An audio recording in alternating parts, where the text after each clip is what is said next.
Class 12 fourth semester সংস্কৃত বিষয়ের সমস্ত ছাত্রছাত্রীকে আজকের ক্লাসে স্বাগত। আজকে আমরা সংস্কৃত ব্যাকরণ নিয়ে আলোচনা করব। এই সংস্কৃত ব্যাকরণ থেকে আমরা ক্লাস শুরু করেছি কারক থেকে। এই কারকের সম্প্রদান কারক আমাদের এর আগে দুটো ক্লাস হয়ে গেছে, তোমরা দেখে নেবে। এটা 3 নম্বর ক্লাস। এই ক্লাসে আমরা 3টা সূত্র আলোচনা করব আজকে। এই 3টা সূত্র: 6 নম্বর শ্লাঘ নুং স্থাসপং গিপস্য মানহ, 7 নম্বর ক্রুধ দ্রুহের্ষ্যা স্বার্থানাং জং প্রতিকপহ, 8 নম্বর ক্রুধ দ্রুহ রূপ সৃষ্টয়ঃ কর্ম। এই 3টা সূত্র আজকে আমরা আলোচনা করব। এর আগের সূত্রগুলো আগের ক্লাসে আলোচনা করেছি, তোমরা দেখে নেবে। এখানে দেখো প্রথম সূত্র, দেখো প্রথম সূত্র হচ্ছে শ্লাঘ নুং স্থাসপং গিপস্য মানহ। এই সূত্রটা কে করেছেন? মহর্ষি পাণিনি।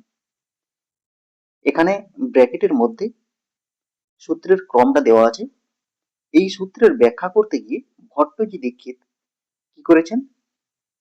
এই কথাটা বলেছেন। এটা কি? এসাং প্রয়োগে বোধয়িতুম ইষ্ট সম্প্রদানং স্যাৎ গোপী স্মরাত কৃষ্ণায় শ্লাঘতে হুতে তিষ্ঠতে শপথে বা গিপস্য মানহ কিম দেবদত্তায় শ্লাঘতে পথি। এই পুরো উক্তিটা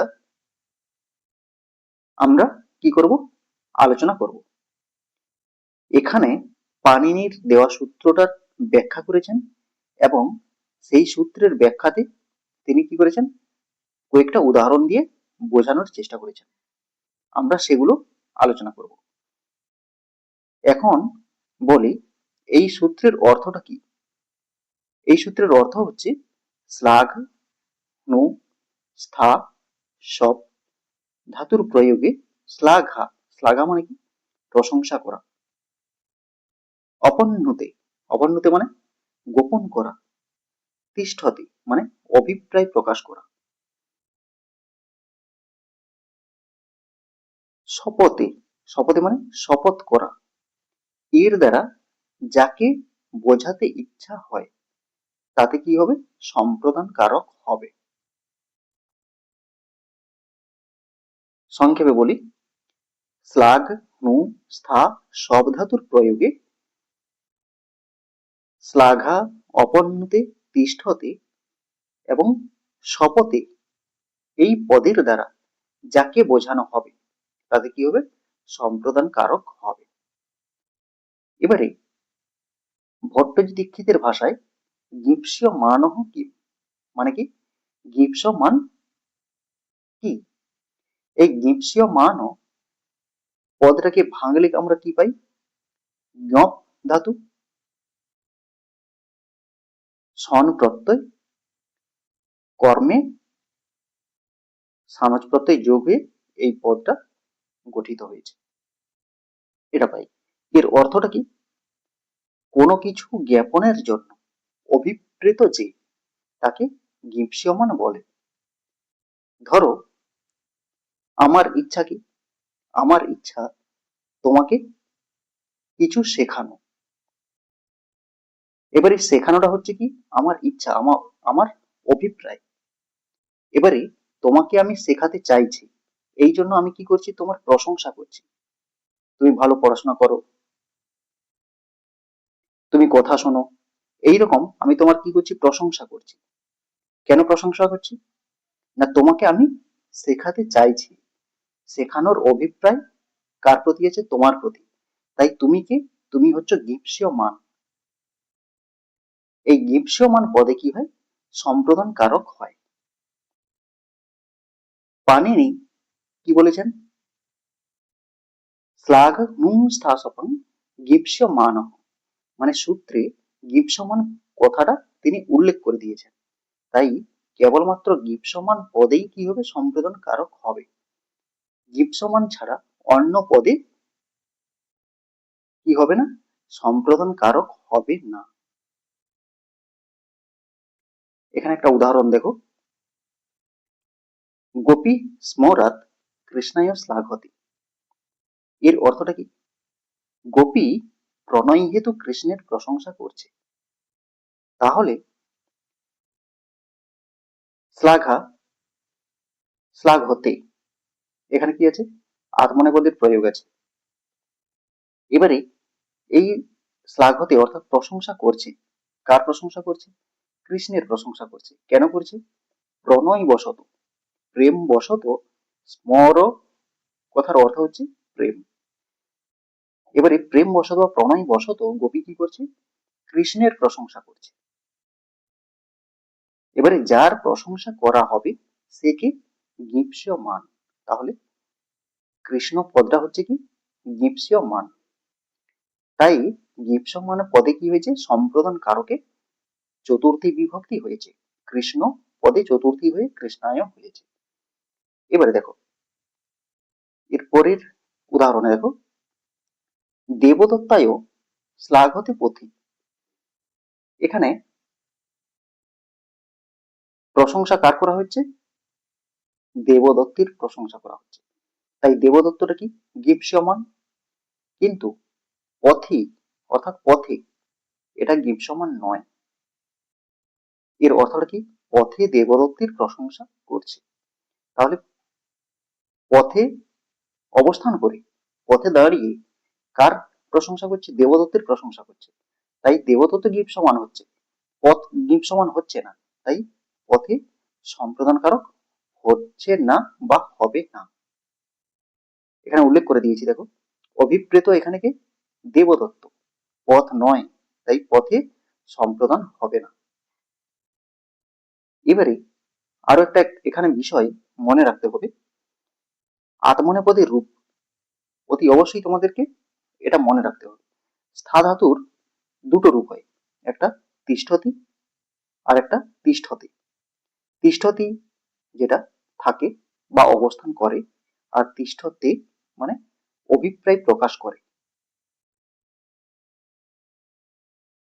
প্রকাশন স্থেয়া ক্ষয়শ্চ, এই সূত্র অনুসারে এখানে কি হয়েছে? আত্মনেপদের রূপ হয়েছে। এবারে এই আত্মনেপদের রূপ এখানে থাকার জন্য, তিষ্ঠতে পদটা থাকার জন্য গীপ্সমানকে প্রশংসা করা, এইরকম অর্থটা এখানে অভিপ্রেত হচ্ছে। এই জন্য তিষ্ঠতে পদের যোগ থাকলেই কি হবে? গীপ্সমান পদে সম্প্রদান কারকে চতুর্থী বিভক্তি হবে। কিন্তু তিষ্ঠতি পদে যদি থাকে তাহলে কিন্তু সেখানে সম্প্রদান কারক হচ্ছে না। এবারে সব ধাতু, সব ধাতুরও দুটো রূপ হয়, একটা শপথি পরস্মৈ পদ আর একটা শপথি, সপ উপালম্বী, এরকম একটা সূত্র আছে। সেই সূত্র অনুসারে এটা কি হয়েছে? আত্মনেপদের রূপ হয়েছে। এই আত্মনেপদের রূপটা যখন থাকবে তখন এই পদের প্রয়োগে গীপ্সমান পদে সম্প্রদান কারকে চতুর্থী বিভক্তি হবে, কিন্তু শপথি পদের যুগে সম্প্রদান হবে না। এটা অতি অবশ্যই মনে রাখবে। এরপরে দেখো কিভাবে লিখবে, উত্তরে কিভাবে লিখবে। প্রত্যেকটা একই রকম, রেখাঙ্কিত পদে যে পদটার কারক বিভক্তি নির্ণয় করতে বলছে সেই পদের নিচে একটা রেখা অঙ্কিত থাকে, তাই সেই পদটাকে উদ্দেশ্য করে বলা হচ্ছে রেখাঙ্কিত পদে শ্লাঘ হুম স্থাসপাং গীপ্সমানঃ, এই সূত্রানুসারে সম্প্রদান কারক এবং চতুর্থী সম্প্রদানে এই সূত্র অনুসারে চতুর্থী বিভক্তি হয়েছে। এইভাবে লিখতে পারবে। এবারে তোমরা যারা এই সূত্র লিখতে পারবে না, তোমরা কি করবে? সংক্ষেপে লিখবে রেখাঙ্কিত পদে সম্প্রদান কারকে চতুর্থী বিভক্তি হয়েছে।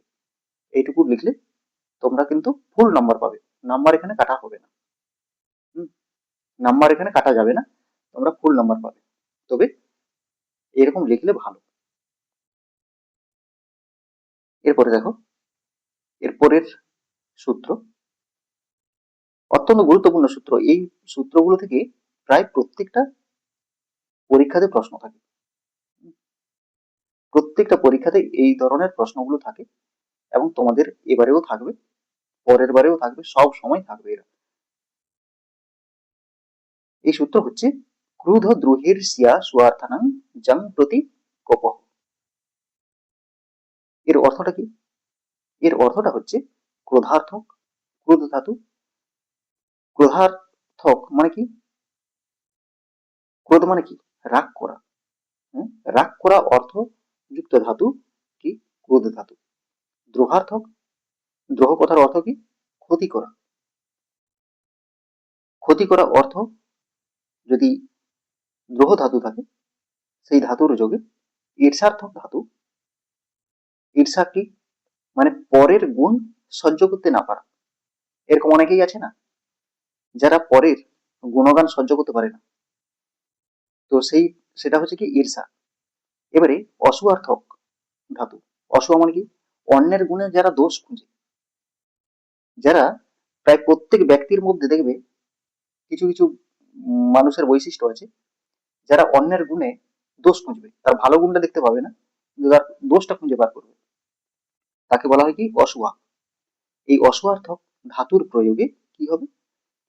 যার প্রতি রাগ, ক্ষতি বা ঈর্ষা বা অসুয়া প্রকাশ পাবে, সে কি হবে? সম্প্রদান কারক হবে। বোঝা গেল? ক্রোধার্থক ধাতু, দ্রোহার্থক ধাতু, ঈর্ষার্থক ধাতু, অসুয়ার্থক ধাতু, এই ধাতুগুলোর প্রয়োগে যার প্রতি কি হবে? কোপ বা রাগ হবে, দ্রোহ হবে, ঈর্ষা হবে, অসুয়া হবে, সে সম্প্রদান কারক হবে। উদাহরণ দিলে পরিষ্কারভাবে বুঝতে পারবে। দেখো এখানে উদাহরণে কি বলেছি? প্রভু ভৃত্যায় ক্রুদ্ধতি। প্রভু ভৃত্যায় ক্রুদ্ধতি এর অর্থটা কি? প্রভু ভৃত্যের উপর রাগ করেছেন বা রাগ করছেন। এই অর্থটা তোমাদের এখানে ছোট করে লিখে রেখেছি, যাতে তোমরা এটা দেখেও সহজে বুঝতে পারো। তাহলে প্রভু ভৃত্যের উপর রাগ করেন বা রাগ করেছেন। তাহলে আমাদের এখানে প্রথম যেটা বৈশিষ্ট্য সেটা কি মনে রাখতে হবে? ধাতু। ধাতু আমাদেরকে দেখতে হবে। এখানে ক্রোধ ধাতু আছে, প্রথম পেয়ে গেছি আমরা কি? ক্রোধ ধাতু। ক্রোধ ধাতু থাকা মানেই আমরা চলে যাব সম্প্রদান কারক চতুর্থী বিভক্তি। প্রথম বৈশিষ্ট্য এটা মনে রাখবে, ক্রোধ ধাতু আছে। এবারে কে ক্রুদ্ধ হচ্ছেন? প্রভু ক্রুদ্ধ হচ্ছেন। কার প্রতি? ভৃত্যের প্রতি। তাহলে সূত্রে কি বলা হয়েছিল? ক্রোধার্থক ধাতুর প্রয়োগে যার প্রতি ক্রোধ প্রকাশ পাবে। তাহলে কার প্রতি ক্রোধ প্রকাশ পাচ্ছে? ভৃত্যের প্রতি। ভৃত্যের উপর ক্রোধ প্রকাশ পাচ্ছে। কার ক্রোধ? প্রভুর ক্রোধ। তাই ভৃত্য পদটাতে কি হয়েছে? সম্প্রদান কারকে চতুর্থী বিভক্তি হয়েছে। এরপরে আরেকটা উদাহরণ দেখো, অসুরাহা হরয়ে দৃজ্যন্তি। অসুরেরা হরির অনিষ্ট করছে। অসুরেরা হরির অনিষ্ট করছে বা ক্ষতি করছে। এখানে দ্রোহার্থক ধাতু আছে। প্রথমে কি বলেছি? ধাতুটা দেখতে হবে। সেখানে ছিল ক্রোধার্থক ধাতু, এখানে আছে দ্রোহার্থক ধাতু, দ্রোহ ধাতু, ক্ষতি করা। তাহলে কে ক্ষতি করছে? অসুরেরা ক্ষতি করছে। কারা ক্ষতি করছে? অসুরেরা ক্ষতি করছে। কার ক্ষতি করছে? হরির ক্ষতি করছে। তাহলে দ্রোহার্থক ধাতুর প্রয়োগে যার প্রতি কি হবে সেটা প্রযোজ্য হবে। দ্রোহার্থক ধাতুর প্রয়োগে দ্রোহটা যার উপর হচ্ছে সেখানে কি হবে? সম্প্রদান কারকে চতুর্থী বিভক্তি হবে। এরপরে আরেকটা উদাহরণ এখানে দেখো, দেবদত্ত প্রতিবেশিনে ঈর্ষতি। দেবদত্ত প্রতিবেশীকে ঈর্ষা করছে। তাহলে এখানে ঈর্ষার্থক ধাতু আছে। ঈর্ষার্থক ধাতু দ্বারা কার প্রতি ঈর্ষা করা হচ্ছে? প্রতিবেশীর প্রতি। কে করছে? দেবদত্ত করছে। তাই প্রতিবেশীতে কি হয়েছে? সম্প্রদান কারকে চতুর্থী বিভক্তি হয়েছে। এরপরে পরের উদাহরণে দেখো, স্বপ্রতিদ্বন্দ্বিনে অসুয়তি। অসুয়তি, তাহলে এখানে অসুয়ার্থক ধাতু আছে, সে প্রতিদ্বন্দ্বীর দোষ খুঁজছে। সে প্রতিদ্বন্দ্বীর দোষ খুঁজছে, তাহলে এখানে অসুয়ার্থক ধাতু আছে, কি প্রতিদ্বন্দ্বীর দোষ খুঁজছে? সে, এখানে থার্ড পার্সন সিঙ্গুলার নাম্বার যে কেউ হতে পারে। তাহলে অসুয়া পদটার দ্বারা কার দোষ খুঁজছে? প্রতিদ্বন্দ্বী, তার যে প্রতিদ্বন্দ্বী আছে তার সে দোষ খুঁজছে। তাই এখানে কি হয়েছে? সম্প্রদান কারকে চতুর্থী বিভক্তি হয়েছে। খুবই সহজ সূত্র, সহজেই বুঝতে পারবে। এবারে দেখো কিভাবে লিখবে। লেখাটা সেই একই রকম হবে। রেখাঙ্কিত পদে ক্রুধ দ্রুহের্ষ্যা সুয়ার্থানাং ইয়ং প্রতিকোপঃ, এই সূত্র অনুসারে সম্প্রদান কারক এবং চতুর্থী সম্প্রদানে সূত্র অনুসারে চতুর্থী বিভক্তি হয়েছে। এইভাবে লিখতে হবে। এবারে তোমরা যারা এইভাবে লিখতে পারবে না, কিভাবে লিখবে?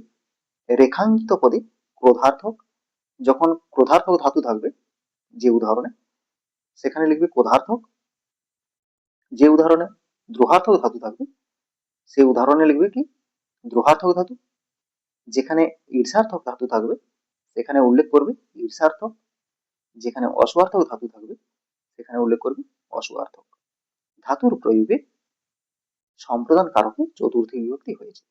তোমরা এখানে সবগুলো একসঙ্গে লিখবে না, উদাহরণ বাক্যে যেটা উল্লেখ থাকবে শুধু সেটার উল্লেখ করে দেবে, ব্যাস। এরপরে দেখো উপরের সূত্রে কি বললাম? ক্রোধার্থক, দ্রোহার্থক, ঈর্ষার্থক এবং অসুয়ার্থক ধাতুর প্রয়োগ যদি থাকে, যার প্রতি কোপ প্রভৃতি হচ্ছে, সেখানে সম্প্রদান কারক হবে। এখানে আবার কি বলা হচ্ছে 8 নম্বর সূত্রে? ক্রুধ দ্রুহ রূপ সৃষ্টয় কর্ম। ক্রুধ দ্রুহ রূপ সৃষ্টয় কর্ম, সেখানে কি বলা হলো? ক্রুধ ধাতু থাকলে, দ্রুহ ধাতু থাকলে কি করবে? সম্প্রদান কারক করবে। কিন্তু এখানে আবার বলা হচ্ছে কি, ক্রুধ ধাতু এবং দ্রুহ ধাতুর প্রয়োগ থাকলে কি হবে? যার প্রতি কোপ প্রকৃতি হচ্ছে সে সম্প্রদান কারক হবে না। সম্প্রদান কারক হবে না, কি হবে? কর্ম হবে। কর্ম হবে কখন হবে না? তার আগে যদি কি থাকে? উপসর্গ থাকে। বোঝা গেল?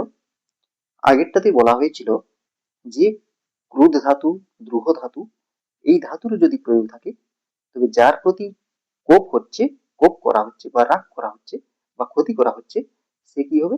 সম্প্রদান কারক হবে। এখানে আবার বলা হচ্ছে কি না, সেই ক্রুধ ধাতু, দ্রুহ ধাতুর আগে যদি কি হয়? উপসর্গ থাকে। যদি উপসর্গ থাকে তাহলে যার প্রতি কোপ হচ্ছে সেখানে সম্প্রদান কারক হবে না। হবে না, কি হবে? কর্মকারক হবে। উদাহরণ দিলে পরিষ্কারভাবে বুঝতে পারবে। এখানে দেখো উদাহরণটা, প্রভু ভৃত্যম অভিক্রুদ্ধতি। তাহলে এখানে দেখো এইটুকু অংশ ক্রুদ্ধ দিয়েছে, তার মানে এখানে ক্রুদ্ধ ধাতু আছে। এর অর্থটা কি? প্রভু ভৃত্যের উপর রাগ করছেন। প্রভু ভৃত্যের উপর রাগ করছেন বা রাগ করেন। এরপরে দেখো এই ক্রুধ ধাতুর আগে, আগে কি যোগ আছে? অভি উপসর্গ যোগ আছে। তাহলে কে রাগ করছেন? প্রভু রাগ করছেন। কার উপর রাগ করছেন? ভৃত্যের উপর রাগ করছেন। তাহলে ক্রুধ ধাতুর প্রয়োগে যার প্রতি রাগ হবে বা ক্রোধ প্রকাশ হবে সে কি হয়? সম্প্রদান কারক হয়। এটা হচ্ছে নিয়ম। কিন্তু সেই ক্রুধ ধাতুর আগে কি আছে? অভি উপসর্গ আছে। এই অভি উপসর্গ থাকার জন্য এখানে সম্প্রদান কারক হবে না, কি হবে? কর্মকারক হবে। কর্মকারক হবে এবং কর্মকারকে দ্বিতীয় বিভক্তি হবে, তাই ভৃত্যম হয়েছে। ভৃত্যম দ্বিতীয়ার এক বচন। প্রভু ভৃত্যম অভিদ্রুজ্যতি।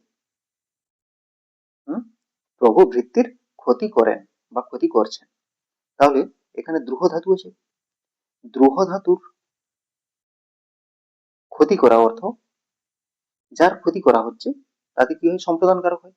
কিন্তু সেই দ্রুহ ধাতুর সঙ্গে কি আছে, অভি উপসর্গ যোগ আছে, এই জন্য সম্প্রদান না হয়ে কি হয়েছে, কর্মকারকে কর্মকারকে দ্বিতীয়া বিভক্তি হয়েছে।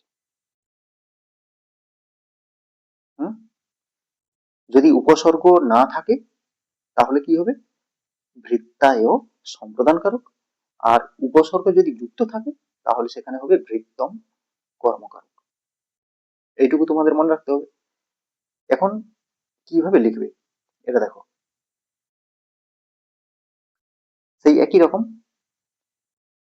তোমরা যারা ভালো লিখতে চাও তোমরা এই অংশটুকু লিখবে। কিভাবে লিখবে, রেখাঙ্কিত পদে ক্রুধ দ্রুহ রূপ সৃষ্টায় কর্ম, এই সূত্র অনুসারে কর্মকারক এবং কর্মণি দ্বিতীয়া, এই সূত্র অনুসারে দ্বিতীয়া বিভক্তি হয়েছে। এটা যেহেতু কর্মকারকের সূত্র, তাই কর্মকারকের জন্য যে দ্বিতীয় বিভক্তিটা হয় সেই দ্বিতীয় বিভক্তিটা কোন সূত্রের দ্বারা হয়, কর্মণি দ্বিতীয়া এই সূত্রের দ্বারা হয়। তাই এটা তোমাদের লিখতে হবে। আর উপরের অংশটা যারা লিখতে পারবে না তারা কি লিখবে, এইটা লিখবে, ক্রুধ ধাতুর পূর্বে অভি উপসর্গ থাকায় বা দ্রুহ ধাতুর পূর্বে অভি উপসর্গ থাকায় রেখাঙ্কিত পদে কর্মকারকে দ্বিতীয় বিভক্তি হয়েছে। এইটুকু অংশ লিখলে তোমরা পুরো নাম্বার পাবে, কোনো অসুবিধা নেই।